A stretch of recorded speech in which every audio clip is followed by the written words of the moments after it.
France ভক্তরাও খুশি। গতকাল রাতে সেনেগালের বিপক্ষে এমবাপ্পে তার সর্বোচ্চ চেষ্টা দিয়ে 2টা গোল করল এবং ম্যাচ সেরাও হলো। দলকে এনে দিল দুর্দান্ত জয়।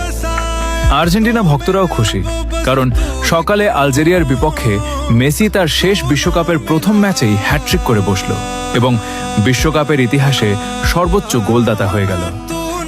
পর্তুগাল ভক্তরাও হয়তো আজ রাতে আনন্দ উল্লাসে মেতে উঠবে। রোনালদো তার শেষ বিশ্বকাপের প্রথম ম্যাচেই হয়তো নতুন ইতিহাস তৈরি করে বসবে। হয়তো তার 1000 গোলের মাইল ফলকে একটি ধাপ এগিয়ে যাবে। আর আমরা ব্রাজিল ভক্তরা গোল, হ্যাটট্রিক, রেকর্ড, ইতিহাস এসবের হিসাব না করেই বসে আছি শুধু নেইমার কবে হাইতির বিপক্ষে 20টা মিনিট হলেও সে খেলবে। আমরা চাই না গোল, চাই না ইতিহাস ও রেকর্ড, চাই শুধু নেইমারকে ফিরে পেতে। ফিরে এসো নেইমার, রাজার বেশে, তোমার অপেক্ষায় হাজারো কোটি ভক্ত।